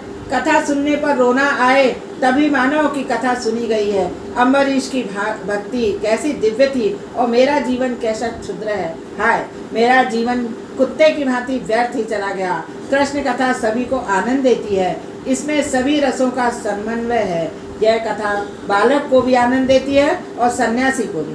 श्री कृष्ण बालक के साथ बालक है और युवा के साथ युवा। वे ज्ञानी के लिए ज्ञानी हैं और योगी के लिए योगी। श्री कृष्ण भोगी तो हैं, फिर भी रोगी नहीं, योगी ही हैं। सामान्यतः भोगी रोगी बन जाता है, किंतु एकादश स्कंद में के वर्णानुसार श्री कृष्ण जब 125 वर्ष की आयु पूर्ण करके स्वधाम को पधारे, तब उनका एक केश भी श्वेत नहीं हुआ था। मनुष्य का मन किसी न किसी रस में फंसा हुआ होता है। इस कथा में हास्य, श्रृंगार, करुण, भयानक आदि सभी रस भरे हुए हैं। श्री कृष्ण स्वयं ही रस रूप है। रसो वे सह। बाल लीला में हास्य रस है और रास लीला में श्रृंगार रस और चाणूर, मुष्टिक, कंस आदि के वध में वीर रस है। चाहे जिस रस में रुचि हो, कृष्ण कथा सभी को पसंद आती है। यही इस कथा की विशेषता है। कन्हैया सभी को 10वें रस प्रेम रस का दान देता है। इस कृष्ण कथा में सर्वश्रेष्ठ रस प्रेम रस लबालब भरा हुआ है। जिसने प्रेम रस का आस्वादन किया है उसके लिए अन्य सभी रस अरस ही हैं। मीराबाई के शब्दों में कहें तो अन्य सभी रस कड़वे हैं। अर्थात कृष्ण प्रेम शक्कर और ईख का मीठा रस है। उसे छोड़कर कड़वे नीम का सांसारिक रस क्यों पिया जाए? राधा कृष्ण के सिवाय दूसरा क्या क्या बोलना है। हाँ, इस कृष्ण रस का आस्वादन कर पाना सरल नहीं है। नरसिंह मेहता कहते हैं, अर्थात इस रस का आस्वादन शंकर सुखदेव योगी और ब्रज की गोपी जैसा ही कर पाते हैं। जगत के सभी रस कटुता से भरे हुए हैं। श्रृंगार रस आरंभ में तो मीठा लगता है, किंतु अंत में कड़वा ही लगेगा। अंत किसी भी रस में मिठास नहीं है, मात्र प्रेम रस ही मधुर है। प्रेम के बिना प्रभु का साक्षात्कार नहीं हो पाता। श्री कृष्ण प्रेम रूप है। वे अलौकिक प्रेम रस का दान करते हैं। प्रेम रस में न वासना है और न विषमता है, न स्वार्थ है और न तो मैं और तू है। प्रतिदिन ठाकुर जी से प्रार्थना करो कि आप मेरे मन को अपनी ओर खींच लीजिए। मुझ में ऐसी शक्ति नहीं है कि मैं आपको खींच सकूं, अतः आप ही मुझे खींच लीजिए। कृष्ण प्रेम में हृदय लीन हो जाए, सरावर हो जाए, आंखें प्रेम राशियों से भीग जाए, तभी ब्रह्म संबंध होगा, तभी जीव ब्रह्म रूप होगा। ब्रह्म संबंध सतत बनाए रखो। सावधान रहना, कहीं फिर से मन माया के चक्कर में फंस न जाए। यदि परीक्षित की भांति माया के साथ संबंध का विच्छेद और ब्रह्म के साथ संबंध हो जाए तो 7 दिनों में ही मुक्ति प्राप्त हो सकती है। दशम स्कंद तो भगवान श्री कृष्ण का हृदय है, रस रूप है। जीव भी रस रूप है। प्रत्येक जीव की किसी न किसी रस में रुचि होती है। भिन्न रुचि वालों को भी कृष्ण कथा आनंद देती है और श्री कृष्ण स्वयं दिव्य रस है। प्रेम और विरह दोनों में जब हृदय आर्द होता है तब रसानुभूति होती है। श्री कृष्ण कथा सभी प्रकार के जीवों को आकर्षित करती है। सामान्यतः जीव के 4 भेद हैं, पामर, विषयी, मुमुक्षु और मुक्त। अधर्म से धन का अर्जन करे और अनीति पूर्वक उसका उपभोग करे वह पामर जीव है। धर्म का पालन करके कमाई करके इंद्रिय सुख में उपभोग करे वह विषयी जीव है। सांसारिक बंधनों से मुक्त पाने की इच्छा और प्रयत्न करने वाला जीव मुमुक्ष जीव है। और कनक और कामिनी रूप माया के बंधनों से मुक्त होकर प्रभु में तन्मय होने वाला जीव मुक्ति जीव है।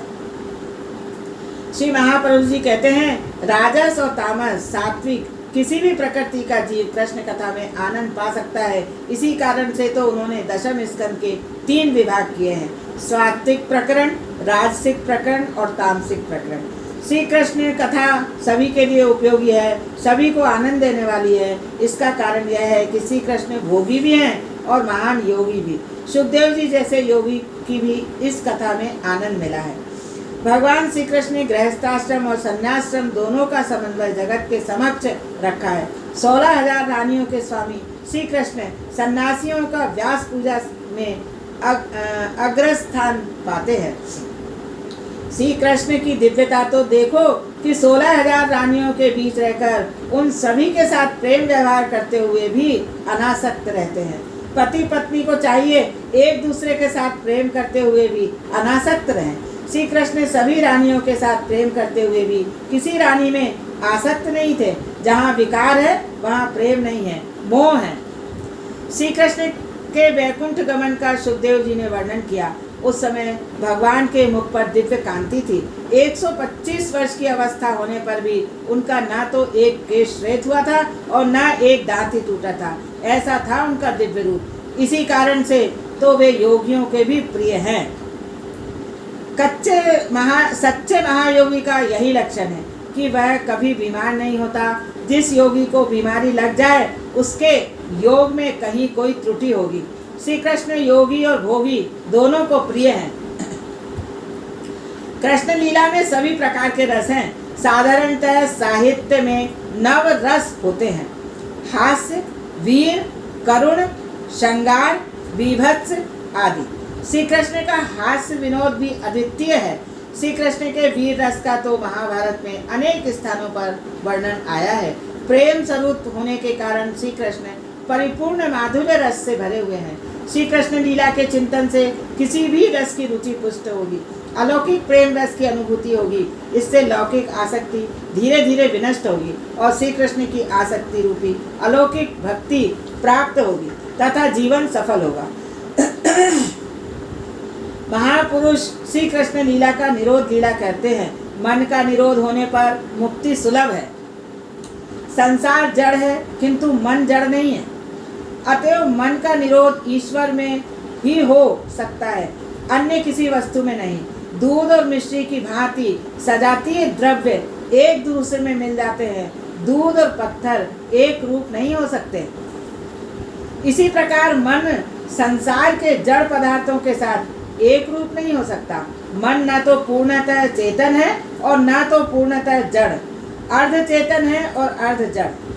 परीक्षित राजा के मन को सांसारिक विषयों से अनायास हटाकर श्री कृष्ण के साथ एक रूप करके उसे मुक्ति प्राप्त कराने के लिए ही यह दशम स्कंद रचा गया है। दशम स्कंद तो भगवान का हृदय है। इसमें श्री कृष्ण की वह लीला वर्णित है जिसने अनेकों को प्रेम पागल बना दिया है। जीव गोस्वामी कभी किसी राजा को महामंत्री थे। दशम स्कंद की कथा सुनकर वे साधु हो गए। श्री कृष्ण योगी भी थे और भोगी भी। यह कथा राजाओं की भी आकर्षित करती है और योगियों को भी। इसका कारण यह है कि चित्त चैन नहीं, चित्त चोर चुरायो है। चित्त को शांति नहीं है। श्री कृष्ण स्वयं चित्त को ही चुराते हैं। उनका रूप भी बड़ा अद्भुत है।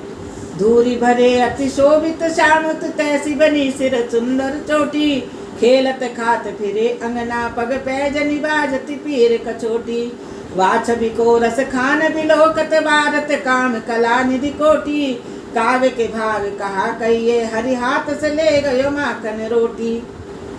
और युगल प्रिया जी का पद है, श्याम स्वरूप बस्यो ही में फिर और नहीं जग भावेरी, कहा कहूँ को माने मेरी सिर बीती सो जानेरी, रसना रसना सब रस फीके द्रगतिनक और रंग लागेरी, स्वननी दूज कथा नहीं भावे सुरत सदा प्रिय की जागेरी, बड़ो बिरत अनुराग अनोखो लगन लाग मन नहीं लागेरी, जुगल प्रिया के रोम रोम ते श्याम ध्यान नहीं पल त्यागेरी।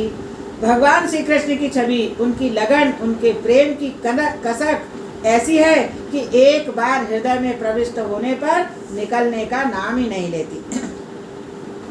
मुकुट लटक अटकी मन माही, नटवर मदन मनोहर, कुंडल झलक अलग बिथुराई, नाक बुला के हलत मुक्ताहल, होठ मटक गति भोह चलाई, ठुमक ठुमक पग धरत धरनी पर, बाण उठाई करत चतुराई, झुनक झुनक नूपुर झन करत, तथा थे रिझाई, चरण दास सहजो ही अंतर भवन करो जित रहो दस सदाई। राजा परीक्षित ने कहा, आपने सूर्यवंश और चंद्रवंश की कथा सुनाई, किंतु चंद्रवंश में श्री कृष्ण की कथा संक्षेप में ही बताई थी। कृष्ण कथा योगी और भोगी दोनों को आनंद देती है। सुखदेव जी महायोगी हैं। ध्यानी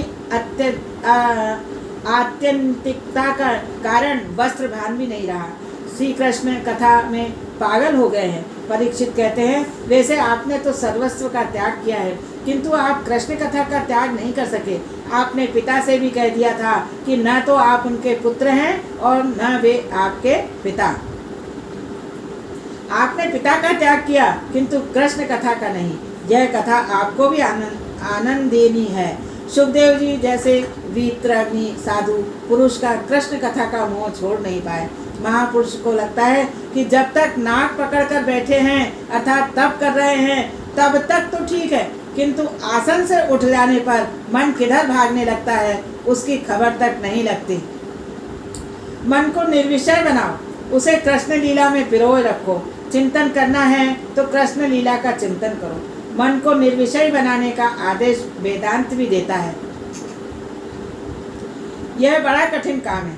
इसीलिए तो वैष्णव कहते हैं कि मन को प्रतिकूल विषयों में से हटाकर अनुकूल विषयों में जोड़ दो। वेदांती कहते हैं जब आत्मा को बंधन ही नहीं है तो फिर मुक्ति का प्रश्न कैसे उपस्थित हो सकता है। वैष्णव को भगवान की कथा, भगवान की सेवा में ऐसा आनंद मिलता है कि वे मुक्ति की इच्छा भी नहीं करते। जब तक आंखें बंद कर योगी समाधि में बैठे रहते हैं तब तक उनका मन स्थिर रहता है, किंतु समाधि से जागृत होने पर, आंखें खुलने पर उनका मन चंचल होकर सांसारिक विषयों में लिप्त हो जाता है। ऋषि विश्वामित्र ने आंखें मूंदकर 60,000 वर्ष तपस्या तो की, किंतु आंखें खुलते ही वे मेनका की माया में फंस गए। खुली आंखों और खुले कानों से जो समाधि लगे वही सच्ची समाधि है। साधो सहज समाधि भली। समाधि के 2 प्रकार हैं, जड़ और चेतन।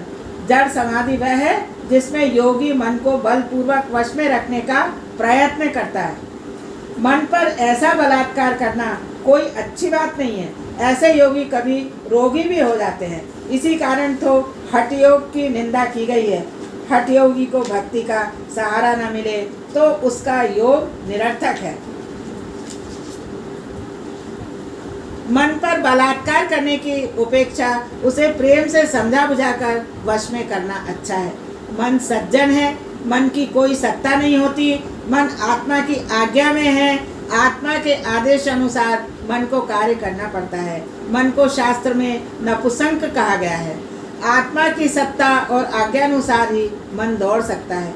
योगी मन को बलपूर्वक ब्रह्मानंद में स्थापित करते हैं। उस समय उनका शरीर जड़ हो जाता है। जड़ समाधि में शरीर का भान नहीं रहता। जड़ समाधि की तुलना में चेतन समाधि श्रेष्ठ है। गोपियों की समाधि चेतन समाधि है। वे कान बंद करके और आंख मूंद करके नहीं बैठती। वे तो खुले कान और खुली आंखों से ही कृष्ण के ध्यान में तन्मय हो जाती हैं। वे अपने कानों और आंखों में श्री कृष्ण को ही बसाती हैं। उन्हें देखकर तो उद्धव उल्टा सीधा सरल हो गया था। गोपियाँ खुली आंखों से भी समाधि लगा सकती हैं। जहाँ जहाँ उनकी दृष्टि जाती है वहाँ वहाँ उन्हें कृष्ण के ही दर्शन होते हैं। यत्र तत्र मनो याति तत्र तत्र च माधव। समाधि ऐसी सहज होनी चाहिए। इसीलिए तो उद्धव जी की निर्गुण निराकार ब्रह्म की आराधना की बात सुनकर गोपियों ने कहा था, हम तो खुली आंखों से ही सर्वत्र साकार ब्रह्म श्री कृष्ण का दर्शन करती हैं। अतः साकार ब्रह्म को छोड़कर तुम्हारे निराकार ईश्वर का ध्यान चिंतन क्यों करें। उद्धव जी जो खुली आंखों से ब्रह्म का दर्शन नहीं पा सकता, वही आंखों को मूंद कर ललाट में ब्रह्म के दर्शन करने का प्रयत्न करता है। हम तो श्री कृष्ण का दर्शन चिंतन और ध्यान करती है।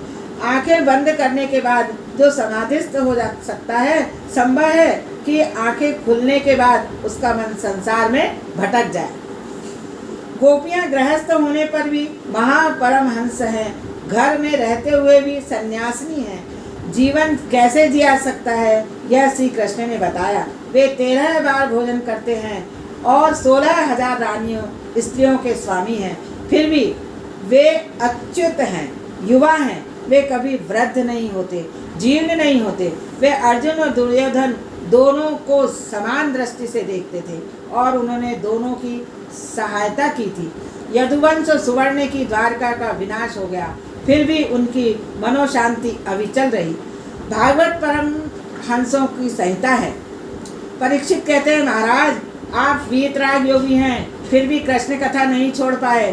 कथा मनुष्य को की थकावट दूर करती है। भगवान की कथा आतुरता बढ़ाती है। बार बार इसे सुनने पर भी तृप्ति नहीं होती। श्रीखंड जैसे मिष्ठान का आहार करने पर, विषय सुखों का उपभोग कर लेने पर तृप्ति होती है और अरुचि भी, किंतु वह तृप्ति और अरुचि कायम नहीं रह पाती। यदि कायम रहे तो बेड़ा पार हो जाए। महाराज मुझे कृष्ण कथा सुनने की इच्छा है, विस्तार पूर्वक सुनाइए। प्रभु की बाल लीला और अन्य सभी लीलाएं मुझे सुनाइए। आपके चरणों में बार बार प्रणाम करके मैं प्रार्थना करता हूँ। सुखदेव जी, राजन कई दिनों से आपने कुछ खाया पिया नहीं है। पहले तो कुछ जलपान कर लो, फिर कथा सुनना। परीक्षित, कुछ दिन पहले तो मैं भूख और प्यास से व्याकुल हो जाता था। एक बार शिकार करने वन में गया था तो भूख प्यास की व्याकुलता के कारण ही मैंने ऋषि का अपमान तक कर दिया। किंतु आपसे कथा सुनने के बाद न तो मुझे भूख सताती है और न प्यास। बस आप कथा ही सुनाते रहिए। सुखदेव जी, कृष्ण कथा के लिए तेरा प्रेम देखकर मुझे बड़ा आनंद हुआ। राजा, तेरे ही कारण मुझे भी कृष्ण कथा गंगा का अमृत पान करने का लाभ मिला। जब से कृष्ण कथा रूपी गंगा प्रागट्य हुआ है, तब से गंगा का महत्व कम हो गया है। भागीरथी गंगा में स्नान करने से शारीरिक मलिनता तो दूर होती है, किंतु मानसिक मलिनता तो कृष्ण कथा ही दूर कर सकती है। कृष्ण कथा तो जहाँ जाओ चाहो वहाँ प्रकट हो सकती है, किंतु भागीरथी गंगा मन चाहे स्थान पर प्रकट नहीं होती। सुखदेव जी आभार मानते हैं, राजा परीक्षित के कारण कृष्ण स्मरण और दर्शन का लाभ मिला। महात्मा तो कहते हैं नवम स्कंद तक की कथा सुखदेव जी ने सुनाई और दशम स्कंद की कथा स्वयं श्री कृष्ण ने सुनाई है। व्यास की भगवान भवता सुखदेव जी ने राधा कृष्ण से प्रार्थना की कि हृदय में विराजमान होकर वे ही कथा करें। ज्ञानी पुरुष मृत्यु को टालने का नहीं, सुधारने का प्रयत्न करते हैं। मृत्यु को कृष्ण कथा, कृष्ण नाम, कृष्ण भक्ति से सुधारते हैं। उन्हें दोबारा जन्म लेना नहीं पड़ता। वैर और वासना जीवन को बिगाड़ते हैं, उनके दूर होने पर ही जीवन और मृत्यु उजागर होते हैं। वैर और वासना को मृत्यु के पहले ही हटा दो, अन्यथा मृत्यु बिगड़ जाएगी। वैरी का बंधन करो, फिर भी यदि वह वैर ही रखे तो तुम्हें उसके पाप का सहभागी नहीं बनना पड़ेगा। दशम स्कंद में निरोध लीला है। ईश्वर में मन को लय करना ही निरोध है। श्री कृष्ण को अपने हृदय में रखोगे तो श्री कृष्ण के हृदय में बसोगे तो मन का निरोध होगा। मन का निरोध मुक्ति है। धरती पर देवताओं का उपद्रव बढ़ गया, लोग दुखी हो गए, पाप बढ़ गया, धरती से यह सब सहा न गया, तो उसने ब्रह्मा जी की शरण ली। ब्रह्मा आदि देव ब्रह्मलोक में नारायण के पास आए और पुरुषोक्त से प्रार्थना करने लगे, नाथ अब तो कृपा कीजिए,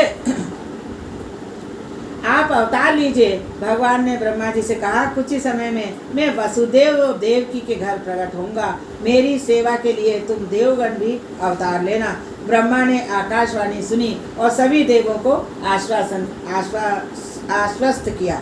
इधर वसुदेव मथुरा में विवाह करने के लिए आए। वसुदेव देवकी का विवाह हुआ। स्वयं कंस ने ही वर वधु के रथ का सारथी किया।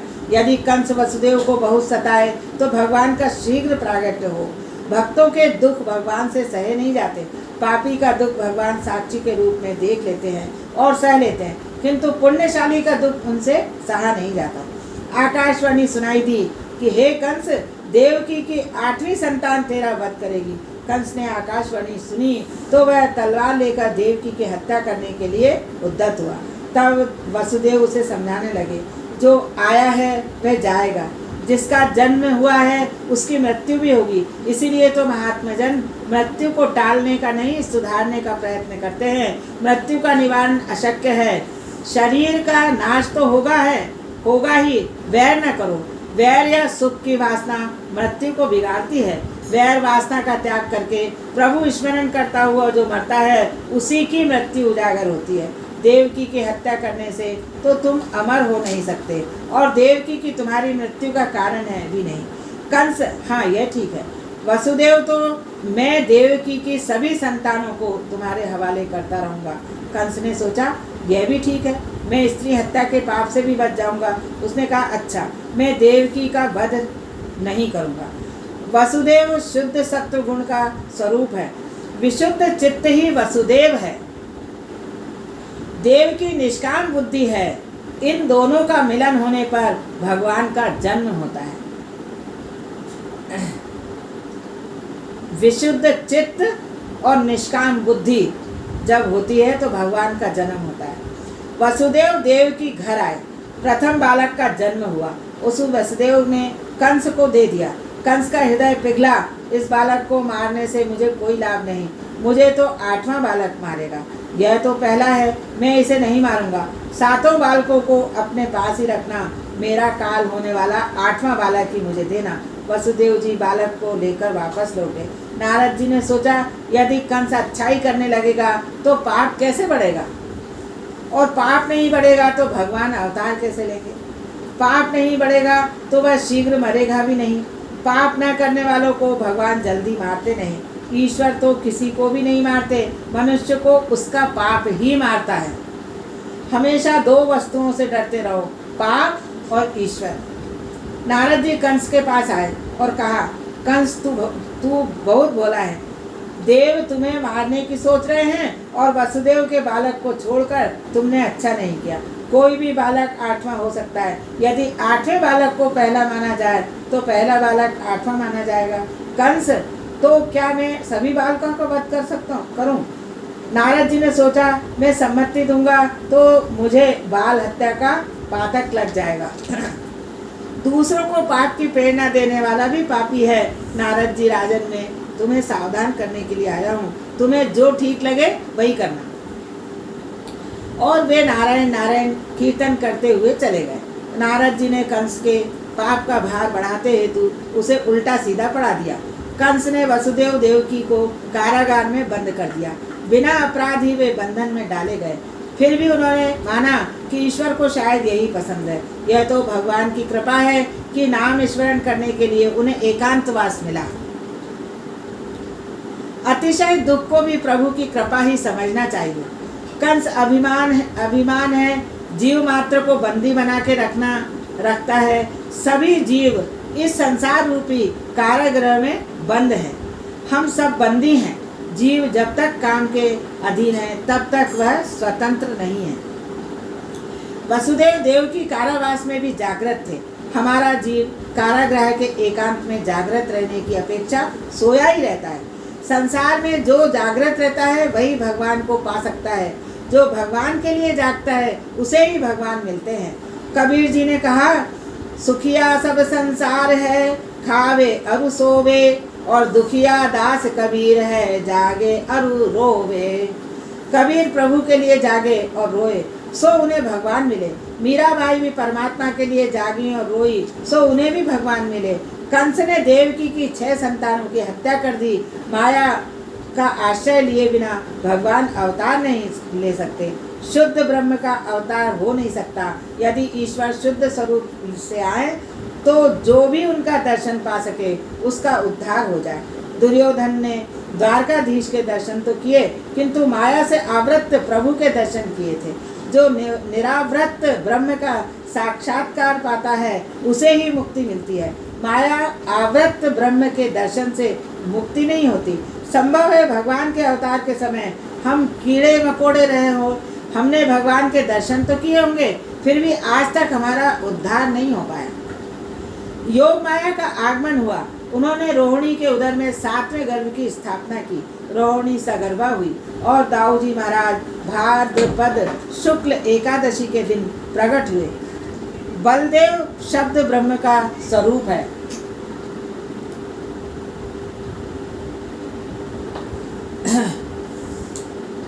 पहले शब्द ब्रह्म आता है और बाद में ब्रह्म। बलराम और आगमन होने पर ब्रह्म गोकुल में आते हैं। दाऊ जी ने आंखें खोली ही नहीं। जब तक मेरा कन्हैया नहीं आएगा मैं आंखें नहीं खोलूंगा। यशोदा जी पूर्णमासी से बलराम की नज़र उतारने की विनती करती हैं। पूर्णमासी कहती है, यह तो किसी का ध्यान कर रहा है। यशोदा ने सभी को प्रसन्न किया। यश सभी को दोगे, अपयश अपने पास रखोगे तो कृष्ण प्रसन्न होंगे। जीव ऐसा दुष्ट है कि यश अपने पास रखता है और अपयश दूसरों के सिर पर मर देता है। यशोदा जो दूसरों के यश देती है वह यशोदा है। नंद जो सभी को आनंद देता है वह नंद है। विचार, वाणी, वर्तन, सदाचार से जो अन्य को आनंद देता है उसी के घर भगवान पधारते हैं। जो सभी को आनंद देता है उसी को परमात्मा मिलते हैं। नंद बाबा ने सभी को आनंद दिया सो उनके घर परमानंद प्रभु आए। सभी गोपाल शांडिल्य ऋषि के पास आए। महाराज कुछ ऐसा कीजिए कि नंद जी के घर पुत्र जन्म हो। शांडिल्य के कहने पर सभी एकादशी का व्रत करने लगे। एकादशी महाव्रत है। एकादशी के दिन पान सुपारी खाना, सोना निषिद्ध है। थोड़ा सा फलाहार ही किया जा सकता है। कई लोग साबूदाना, आलू भर पेट खाते हैं। आलू आदि खाने पर अन्न दोष तो नहीं होता किंतु एकादशी व्रत का पुण्य भी नहीं मिलता। अगले दिन क्या खाएंगे इसका सोच विचार एकादशी के दिन करने से व्रत भंग होगा। एकादशी के दिन तो भगवान का स्मरण ही करना चाहिए।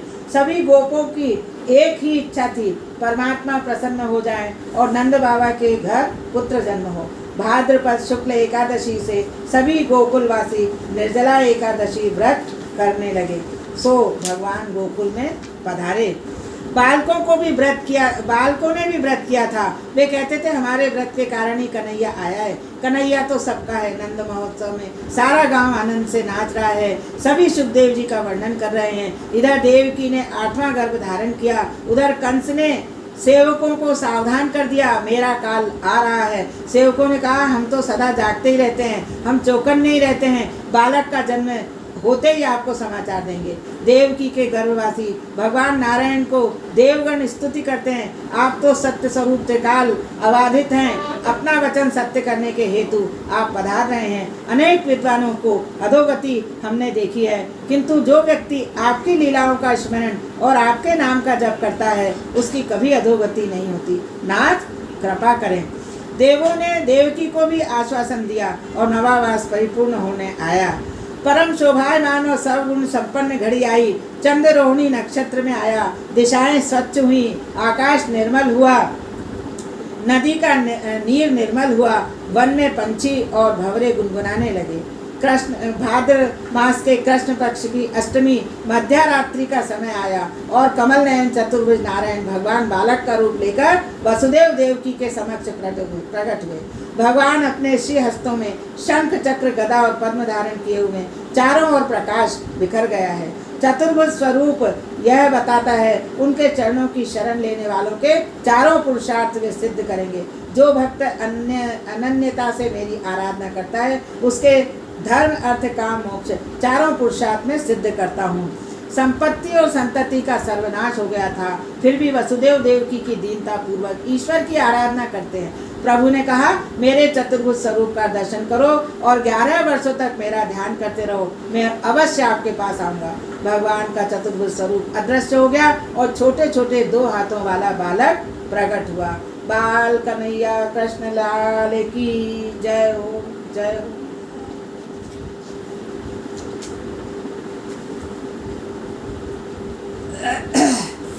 श्री कृष्ण गोविंद मेरी यही प्रार्थना है, भूलूं न मैं नाम कहीं तुम्हारा, निष्काम होकर दिन रात गाऊं, गोविंद दामोदर माधवेति। हे कृष्ण हे यादव है सखेति, देहांत काले तुम सामने हो, बंसी बजाते मन को लुभाते, गाती यही मैं तननाथ त्यागूं, गोविंद दामोदर माधवेति। प्यारे जरा तो मन में विचारो, क्या साथ लाए क्या ले चलोगे, गाओ यही नाम सदा पुकारो, गोविंद दामोदर माधवेति। हे कृष्ण हे यादव है सखेति, नाता भला क्या जग से हमारा, आए यहाँ क्या कर रहे हो, सोचो विचारो हरि को पुकारो, गोविंद दामोदर माधवेति। सच्चे सखा हैं हरि ही हमारे, माता पिता शील बंधुत प्यारे, भला इसी में दिन रात गाओ, गोविंद दामोदर माधवेति। हे कृष्ण हे यादव है सखे। श्री कृष्ण भगवान की जय।